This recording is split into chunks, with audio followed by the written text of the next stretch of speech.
Chapter 3 Phenomenon. When I opened my eyes in the morning, something was different. It was the light. It was still the gray-green light of a cloudy day in the forest, but it was clearer somehow. I realized there was no fog veiling my window. I jumped up to look outside, and then groaned in horror. A fine layer of snow covered the yard, dusted the top of my truck, and whitened the road. But that wasn't the worst part. All the rain from yesterday had frozen solid, coating the needles on the trees in fantastic, gorgeous patterns, and making the driveway a deadly ice slick. I had enough trouble not falling down when the ground was dry. It might be safer for me to go back to bed now. Charlie had left for work before I got downstairs. In a lot of ways, living with Charlie was like having my own place, and I found myself reveling in the aloneness instead of being lonely. I threw down a quick bowl of cereal and some orange juice from the carton. I felt excited to go to school, and that scared me. I knew it wasn't the stimulating learning environment I was anticipating, or seeing my new set of friends. If I was being honest with myself, I knew I was eager to get to school because I would see Edward Cullen, and that was very, very stupid. I should be avoiding him entirely after my brainless and embarrassing babbling yesterday. And I was suspicious of him. Why should he lie about his eyes? I was still frightened of the hostility I sometimes felt emanating from him, and I was still tongue-tied whenever I pictured his perfect face. I was well aware that my league and his league were spheres that did not touch, so I shouldn't be at all anxious to see him today. It took every ounce of my concentration to make it down the icy brick driveway alive. I almost lost my balance when I finally got to the truck, but I managed to cling to the side mirror and save myself. Clearly, today was going to be nightmarish. Driving to school, I distracted myself from my fear of falling and my unwanted speculations about Edward Cullen by thinking about Mike and Eric, and the obvious difference in how teenage boys responded to me here. I was sure I looked exactly the same as I had in Phoenix. Maybe it was just that the boys back home had watched me pass slowly through all the awkward phases of adolescence and still thought of me that way. Perhaps it was because I was a novelty here, where novelties were few and far between. Possibly my crippling clumsiness was seen as endearing rather than pathetic, casting me as a damsel in distress. Whatever the reason, Mike's puppy dog behavior and Eric's apparent rivalry with him were disconcerting. I wasn't sure if I didn't prefer being ignored. My truck seemed to have no problem with the black ice that covered the roads. I drove very slowly, though not wanting to carve a path of destruction through Main Street. When I got out of my truck at school, I saw why I had had so little trouble. Something silver caught my eye, and I walked to the back of the truck, carefully holding the side for support, to examine my tires. There were thin chains crisscrossed in diamond shapes around them. Charlie had gotten up who knows how early to put snow chains on my truck. My throat suddenly felt tight. I wasn't used to being taken care of, and Charlie's unspoken concern caught me by surprise. I was standing by the back corner of the truck, struggling to fight back the sudden wave of emotion the snow chains had brought on, when I heard an odd sound. It was a high-pitched screech, and it was fast becoming painfully loud. I looked up, startled. I saw several things simultaneously. Nothing was moving in slow motion, the way it does in the movies. Instead, the adrenaline rush seemed to make my brain work much faster, and I was able to absorb in clear detail several things at once. Edward Cullen was standing 4 cars down from me, staring at me in horror. His face stood out from a sea of faces, all frozen in the same mask of shock. But of more immediate importance was the dark blue van that was skidding, tires locked and squealing against the brakes, spinning wildly across the ice of the parking lot. It was going to hit the back corner of my truck, and I was standing between them. I didn't even have time to close my eyes. Just before I heard the shattering crunch of the van folding around the truck bed, something hit me, hard, but not from the direction I was expecting. My head cracked against the icy blacktop, and I felt something solid and cold pinning me to the ground. I was lying on the pavement behind the tan car I'd parked next to, but I didn't have a chance to notice anything else, because the van was still coming. It had curled gratingly around the end of the truck and, still spinning and sliding, was about to collide with me again. A low oath made me aware that someone was with me, and the voice was impossible not to recognize.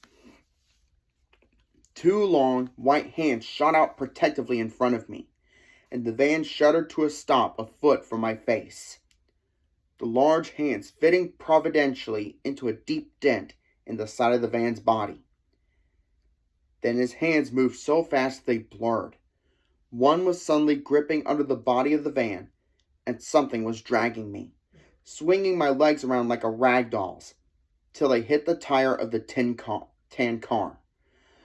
A groaning, metallic thud hurt my ears, and the van settled, glass popping, onto the asphalt, exactly where, a second ago, my legs had been.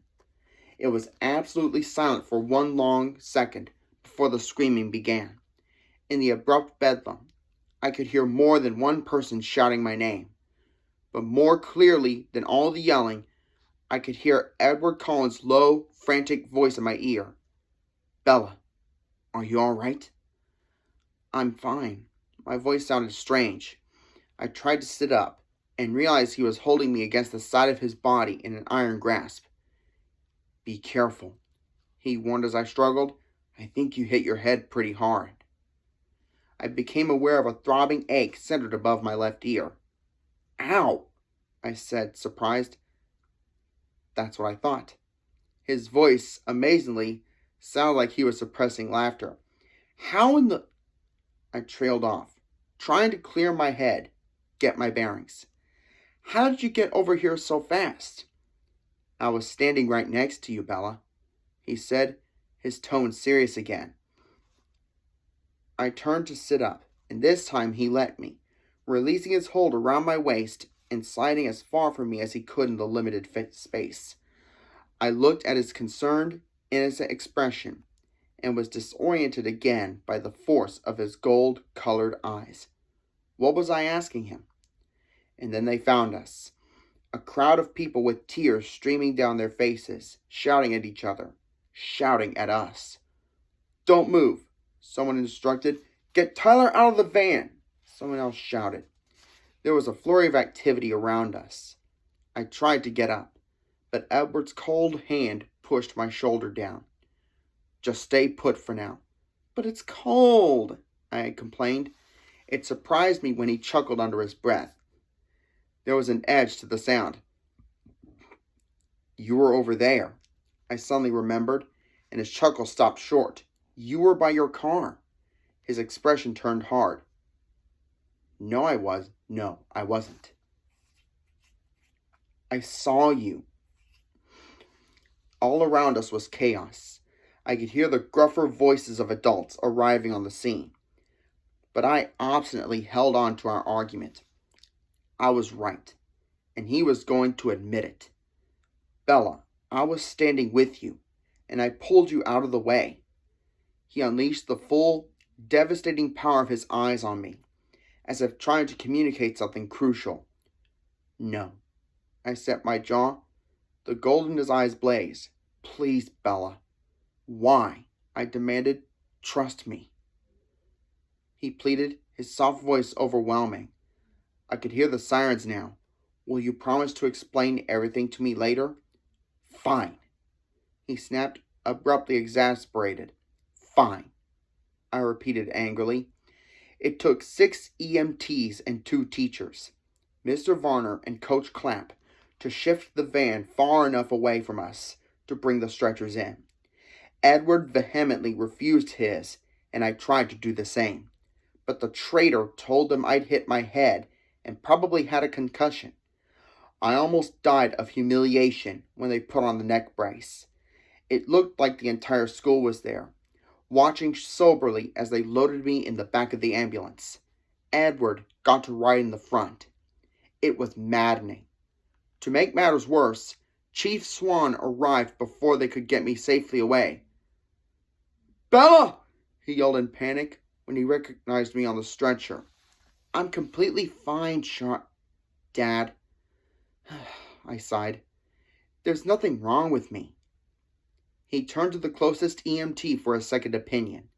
I tuned him out to consider the jumble of inexplicable images churning chaotically in my head. When they lifted me away from the car, I had seen the deep dent in the tan car's bumper. A very distinct dent that fit the contours of Edward's shoulders, as if he had braced himself against the car with enough force to damage the metal frame.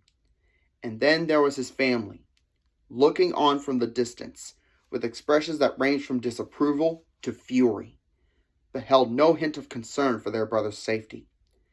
I tried to think of a logical solution that could explain what I had just seen, a solution that excluded the assumption that I was insane. Naturally, the ambulance got a police escort to the county hospital. I felt ridiculous the whole time they were unloading me. What made it worse was that Edward simply glided through the hospital doors under his own power. I ground my teeth together. They put me in the emergency room, a long room with a line of beds separated by pastel-patterned curtains. A nurse put a pressure cuff on my arm and a thermometer under my tongue. Since no one bothered pulling the curtain around to give me some privacy, I decided I wasn't obligated to wear the stupid-looking neck brace anymore. When the nurse walked away, I quickly unfastened the Velcro and threw it under the bed. There was another flurry of hospital personnel. Another stretcher brought to the bed next to me. I recognized Tyler Crowley from my government class beneath the blood-stained bandages wrapped tightly around his head. Tyler looked 100 times worse than I felt, but he was staring anxiously at me.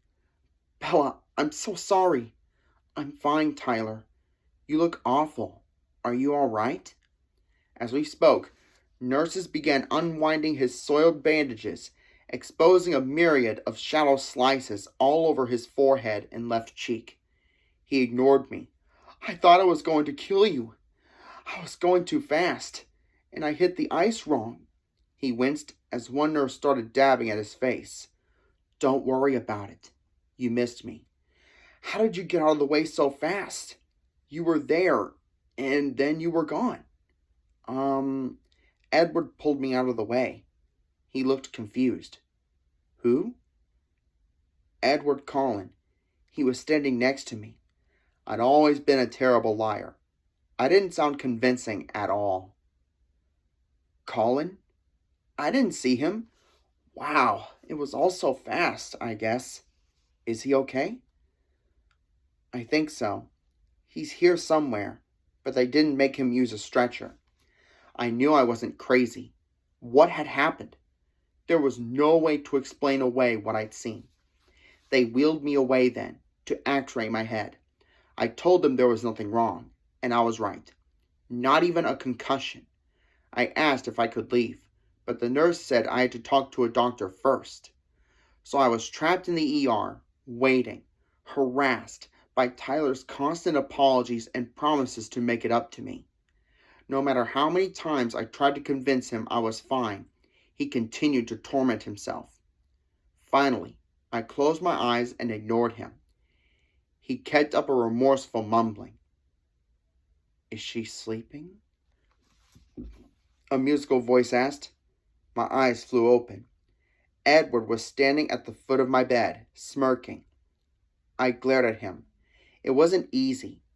It would have been more natural to ogle. "Hey, Edward, I'm really sorry," Tyler began. Edward lifted a hand to stop him. "No blood, no foul," he said, flashing his brilliant teeth. He moved to sit on the edge of Tyler's bed, facing me. He smirked again. "So, what's the verdict?" he asked me.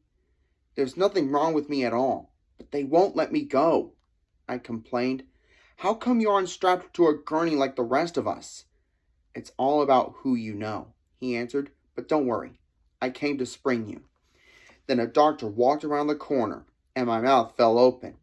He was young, he was blond, and he was handsomer than any movie star I'd ever seen. He was pale, though, and tired looking, with circles under his eyes. From Charlie's description, this had to be Edward's father. So, Miss Swan, Dr. Collins said in a remarkably appealing voice, how are you feeling? I'm fine, I said for the last time, I hoped. He walked to the light board on the wall over my head and turned it on. Your x-rays look good, he said. Does your head hurt? Edward said you hit it pretty hard. It's fine, I repeated with a sigh, throwing a quick scowl toward Edward. The doctor's cool fingers probed lightly along my skull. He noticed when I winced. Tender? He asked. Not really. I'd had worse. I heard a chuckle and looked over to see Edward's patronizing smile. My eyes narrowed. Well, your father's in the waiting room. You can go home with him now. But come back if you feel dizzy or have trouble with your eyesight at all. Can't I go back to school? I asked, imagining Charlie trying to be attentive. Maybe you should take it easy today. I glanced at Edward. Does he get to go to school? Someone has to spread the good news that we survived, Edward said smugly. Actually, Dr. Collins corrected, most of the school seems to be in the waiting room. Oh no, I moaned, covering my face with my hands. Dr. Collins raised his eyebrows. Do you want to stay? No, I insisted, throwing my legs over the side of the bed and hopping down quickly. Too quickly, I staggered, and Dr. Collins caught me. He looked concerned. I'm fine, I assured him again. No need to tell him my balance problems had nothing to do with hitting my head. Take some Tylenol for the pain, he suggested as he steadied me. It doesn't hurt that bad, I insisted. It sounds like you were extremely lucky, Dr. Collins said, smiling as he signed my chart with a flourish. Lucky Edward happened to be standing next to me, I amended with a hard glance at the subject of my statement. Oh, well, yes, Dr. Collins agreed, suddenly occupied with the papers in front of him. Then he looked away at Tyler and walked to the next bed. My intuition flickered. The doctor was in on it. I'm afraid that you'll have to stay with us just a little bit longer, he said to Tyler, and I began checking his cuts. As soon as the doctor's back was turned, I moved to Edward's side. Can I talk to you for a minute? I hissed under my breath. He took a step back from me. His jaw suddenly clenched. Your father is waiting for you. Your father is waiting for you, he said through his teeth. I glanced at Dr. Collins and Tyler. I'd like to speak with you alone, if you don't mind, I pressed. He glared, and then turned his back and strode down the long room. I nearly had to run to keep up. As soon as we turned the corner to a short hallway, he spun around to face me. What do you want? He asked, sounding annoyed. His eyes were cold. His unfriendliness intimidated me. My words came out with less severity than I'd intended. You owe me an explanation, I reminded him. I saved your life. I don't owe you anything. I flinched back from the resentment in his voice. You promised. Bella, you hit your head. You don't know what you're talking about. His tone was cutting. My temper flared now, and I glared defiantly at him. There's nothing wrong with my head. He glared back. What do you want from me, Bella? I want to know the truth, I said. I want to know why I'm lying for you. What do you think happened? He snapped. It came out in a rush. All I know is that you weren't anywhere near me. Tyler didn't see you either. So don't tell me I hit my head too hard. That van was going to crush us both, and it didn't. And your hands left dents in the side of it, and you left a dent in the other car, and you're not hurt at all. And the van should have smashed my legs, but you were holding it up. I could hear how crazy it sounded, and I couldn't continue. I was so mad I could feel the tears coming. I tried to force them back by grinding my teeth together. He was staring at me incredulously, but his face was tense, defensive. "You think I lifted a van off you?" His tone questioned my sanity, but it only made me more suspicious. It was like a perfectly delivered line by a skilled actor. I merely nodded once, jaw tight. "Nobody will believe that, you know." His voice held an edge of derision now.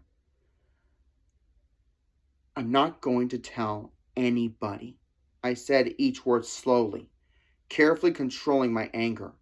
Surprise flitted across his face. "Then why does it matter?" "It matters to me," I insisted. "I don't like to lie, so there better be a good reason why I'm doing it." "Can't you just thank me and get it over it?" "Thank you." I waited, fuming and expectant. "You're not going to let it go, are you?" "No." "In that case, I hope you enjoy disappointment."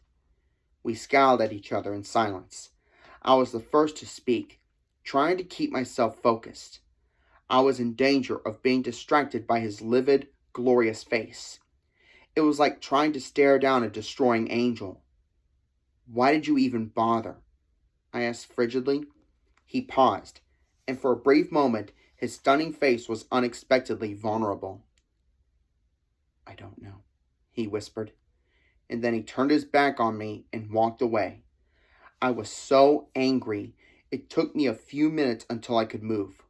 When I could walk, I made my way slowly to the exit at the end of the hallway. The waiting room was more unpleasant than I'd feared. It seemed like every face I knew in Forks was there, staring at me. Charlie rushed to my side. I put up my hands. "There's nothing wrong with me," I assured him sullenly. I was still aggravated, not in the mood for chit-chat. "What did the doctor say?" "Dr. Collins saw me, and he said I was fine and I could go home." I sighed. Mike and Jessica and Eric were all there, beginning to converge on us. "Let's go," I urged. Charlie put one arm behind my back, not quite touching me, and led me to the glass doors of the exit. I waved sheepishly at my friends, hoping to convey that they didn't need to worry anymore. It was a huge relief, the first time I'd ever felt that way, to get into the cruiser. We drove in silence. I was so wrapped up in my thoughts that I barely knew Charlie was there. I was positive that Edward's defensive behavior in the hall was a confirmation of the bizarre things I still could hardly believe I'd witnessed. When we got to the house, Charlie finally spoke. You'll need to call Renee." He hung his head, guilty. I was appalled. "You told Mom?" "Sorry." I slammed the cruiser's door a little harder than necessary on my way out. My mom was in hysterics, of course. I had to tell her I felt fine at least 30 times before she would calm down. She begged me to come home, forgetting the fact that home was empty at the moment. But her pleas were easier to resist than I would have thought. I was consumed by the mystery Edward presented, and more than a little obsessed by Edward himself. Stupid, stupid, stupid. I wasn't as eager to escape Forks as I should be, as any normal, sane person would be. I decided I might as well go to bed early that night. Charlie continued to watch me anxiously, and it was getting on my nerves. I stopped on my way to grab 3 Tylenol from the bathroom. They did help, and, as the pain eased, I drifted to sleep. That was the first night I dreamed of Edward Collins.